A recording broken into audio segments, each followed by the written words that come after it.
I'm going to be answering 9 more questions about my pregnancy in this video.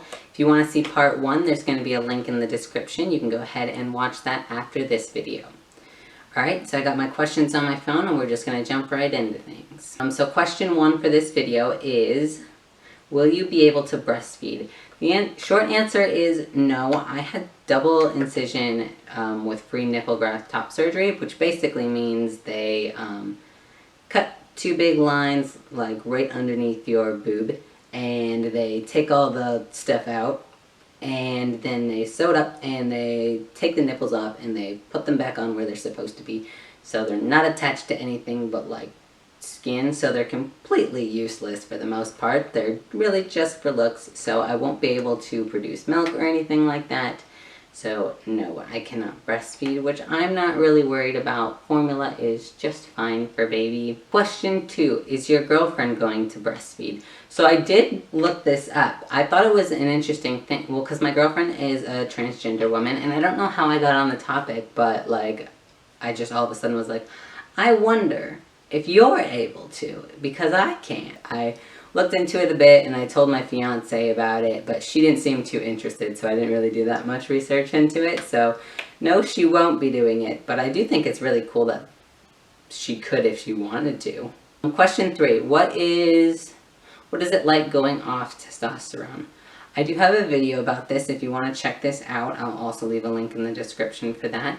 But it was the thing that I was most worried about with pregnancy, because, well, that's the part that bothers me the most about being pregnant, is that I can't be on my testosterone and seeing all those changes and stuff, because I was actually really enjoying all the changes I was getting from testosterone. So it's a bit of a bummer that I've been off for over a year now, but I will be starting up as soon as I possibly can after this pregnancy. Question 4, was it hard to find an OBGYN that makes you comfortable? For me, it wasn't. I have medical insurance that is through a specific like hospital. So we just went to the hospital that's not the one in our city, but like the next city over, because it was the first one we can get an appointment with, and I actually really like all the people there, so we just stuck with that city instead of moving over to this city. But it's not that long of a drive anyways. But everyone there is really nice, so I had no problem finding someone I was comfortable with. How do you navigate cis-centered prenatal care? So it's a bit of a tricky thing. For the most part, all I have to worry about with that so far, at least, I don't know about the birth process and all that part yet, but as far as going to like appointments at the OB, I do get misgendered whenever I'm there, which I kind of expect, so I like prepare myself. I don't really let it get to me, because I know whether they realize I'm a trans man or not, I still feel completely comfortable with myself, so it doesn't matter what they think. But it is a bit of a bummer, like I kind of make eye contact with my girlfriend, I'm like, whenever it happens. Question 6, were you worried you couldn't get pregnant after being on testosterone? So I wasn't worried about it. There's very little research around the effects of testosterone in an AFAB person. But as far as I'm concerned, there isn't enough proof of negative consequences. So I didn't really think it was going to like make me infertile or anything like that. I thought maybe it would like cause it to take a little longer to get pregnant. And it took 9 months, so I guess maybe it did a little bit, but I didn't think it was going to make me infertile or anything like that, so I wasn't really worried about my fertility overall. Question 7, is there a point of being on testosterone where the body has gone through too many changes to be pregnant? So, first off, testosterone affects people differently, so it might affect someone's fertility and it might affect someone else's in a different way. Like I said before, there isn't much research into it, but when it kind of started being a thing for like trans people to take testosterone and stuff like that, doctors didn't really know much, so they kind of just assumed that it would cause problems, but there's no real proof that it does. They used to think that if you were on testosterone for many years that you should get a hysterectomy because it could cause like cervical cancer or something like that.